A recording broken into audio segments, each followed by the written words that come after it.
इस एपिसोड की स्टार्टिंग में दिखाया जाता है कि डीमन के वहां अचानक से आने से टीचर काफी ज्यादा हैरान थे, क्योंकि काफी सालों से उनमें से कोई भी उनकी डायनेस्टी में नहीं आया। तो यूं अचानक उन पर अटैक करना, जिसके बाद वो अंदाजा लगाते हैं कि शायद उनके लॉन्ग डायनेस्टी में ही कोई ऐसा है जो उन डीमंस को यहाँ बुला रहा है। तो टीचर की बातों से परेशान होते हुए फ्लेम लॉर्ड को लगता है कि शायद वो फंस जाएगा। तो वो टीचर को समझाते हुए कहते हैं कि टीचर, मुझे ऐसा नहीं लगता, मुझे लगता है कि शायद वो मास्टर के लिए यहाँ आए होंगे, लेकिन उन्हें वो नहीं मिले। तो उनकी बातें सुनकर टीचर को थोड़ा बहुत सेंस लगता है और वो सोचते हैं कि इस मैटर का पता लगाना होगा, क्योंकि ये मैटर बहुत ज्यादा सीरियस है। इसके बाद वो उन चारों को जल्दी से एकेडमी पहुंचने को कहते हुए और वो वहां से निकल जाते हैं। उनके वहां से जाने के बाद मोटू कह रहा था कि ये लोग चले गए, अब हमें भी 5 कलर रेंडियर को ढूंढना चाहिए। अचानक से पता नहीं कहाँ गायब हो गया। तभी वहाँ ली का रेंडियर आ जाता है, जिससे ली पूछ रहा था कि तुम जानते हो कि वो 5 कलर रेंडियर कहाँ गया, जिस पे वो कहता है कि हाँ मैं जानता हूँ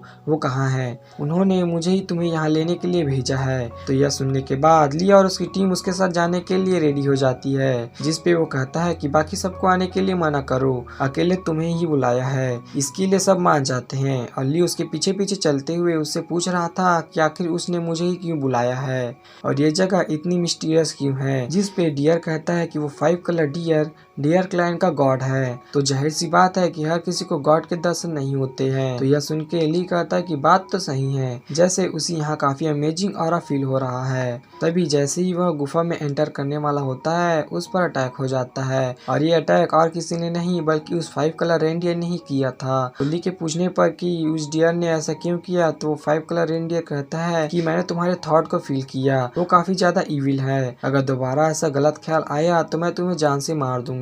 वैसे यहाँ ली उसके ब्लड को लेने के बारे में सोच रहा था। वो समझ जाता है कि वो किस बारे में बात कर रहा है। इसके बाद ली उससे पूछ रहा था कि आखिर तुमने मुझे यहाँ क्यों बुलाया, क्योंकि ऐसी तो कोई वजह नहीं होगी कि तुम मुझे देखना चाहो। तभी उसकी नजर 5 कलर फ्लावर पर पड़ती है और साथ ही वहाँ और भी 5 कलर के क्रिस्टल थे, जिसे देखकर तो ली सोच रहा था कि ये तो वही चीज है जो मैं इतनी दिनों से ढूंढ रहा हूँ, लेकिन वो इतनी ज्यादा पावरफुल होगी और यहाँ होगी मुझे नहीं पता था। तभी वो गॉड डियर कहता है कि मैं तुम्हारे थॉट को फील कर रहा हूँ, तुम्हें मेरे ये ट्रेजर काफी अच्छे लगे, तुम्हारे पास भी 5 एलिमेंट्स है, मुझे दिखाओ वो कैसे हैं। तो यह सुनने के बाद ली वहाँ बैठकर उसे अपने पांचों के पांचों एलिमेंट्स दिखाता है, जिसमें गोल्ड, वाइन्स, वाटर, फायर और अर्थ पांचों एलिमेंट को देखने के बाद वो गॉड कहता है तुम्हारे पास तो काफी अमेजिंग पावर है, मुझे पता है कि तुम्हें वो 5 कलर फ्लावर और वो 5 कलर गॉड स्टोन चाहिए, मैं ये तुम्हें देने के लिए तैयार हूँ। तो ये सुनने के बाद ली कहता है कि ठीक है, पर इसके बदले मुझे क्या करना होगा, क्योंकि तुम इतने दरिया दिल तो नहीं हो कि मुझे ये फ्री में दे दो। ये सुनने के बाद वो गॉड कहता है कि सही कहा तुमने, मैं चाहता हूँ कि तुम ह्यूमन रेस के सबसे अमेजिंग मैजिशियन बनो और हमारे क्लैन को गार्ड करो, हमारे डियर क्लैन का गार्डियन मेज बन के। ली तो ये सुन के काफी ज्यादा शॉक हो गया था, क्योंकि उसे लग रहा था कि ये लोग उसे इतना ज्यादा स्ट्रॉन्ग समझते हैं, क्या उसके अंदर इतनी काबिलियत है कि वो ह्यूमन रेस का सुप्रीम मैजिशियन बने।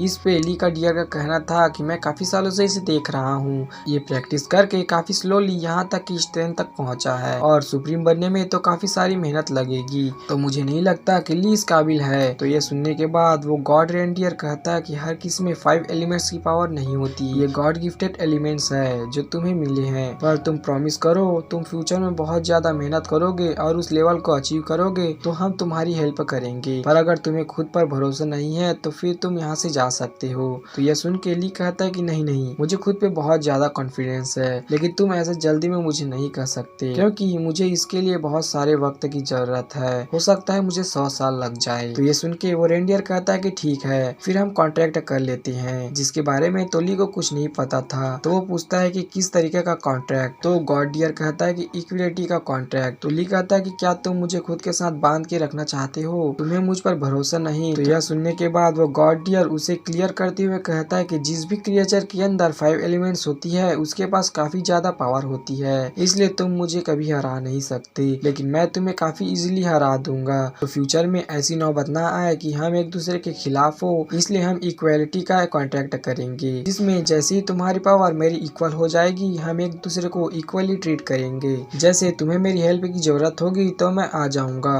और वैसे ही मुझे तुम्हारी जरूरत होगी तो तुम आ जाना। तो अब बताओ क्या सोचते हो। जिस पे ली मान चुका था। इसके बाद वो गॉड डियर एक फॉर्मेशन बनाकर उसकी सोल को अपनी सोल से कनेक्ट करके कांटेक्ट कर लेता है। ये प्रोसेस खत्म होते ही गॉड डियर वहाँ से गायब हो जाता है और उसकी एक स्पिरिचुअल बॉडी ली के पास होती है, जो ली को बताती है कि अगर फ्यूचर में कभी ली को उसकी जरूरत पड़ी तो उसकी रियल बॉडी आ जाएगी, तब तक ये स्पिरिचुअल बॉडी उसके साथ रहेगी। और फिर वो जाते जाते ये बता के जाता है कि जैसी तुम्हारी पावर मुझ तक पहुँचेगी तो मेरी रियल बॉडी को बुला लेना। उसके वहाँ से जाने के बाद ली को यकीन नहीं हो रहा था ये सब सपना है या सच। ली का रेंडियर उसे बताता है कि मास्टर वो गॉड डियर जिसका नाम सेनलू है वो काफी ज्यादा पावरफुल है तब तक जब तक कि आप ग्रैंड मैजिशियन ना बन जाओ। एक बार आप ग्रैंड मैजिशियन बन गए तो आपको उसकी रियल बॉडी देखने को मिलेगी। तो ये सुन के ली कहता है कि क्या तुम्हें पता है कि वो कहाँ है, जिस पे वो डियर बताता है कि हाँ, एंसेस्टर लाइन उसके डियर ट्राइब में। अब ली डिसाइड करता है कि यहाँ से जाते जाते वो अपना ट्रेजर तो ले ले, तो वो रिंग को निकाल कर उसमें उस 5 कलर फ्लावर को एब्जॉर्ब करा लेता है और अब वो अपनी डियर के साथ वहाँ से निकल गया था।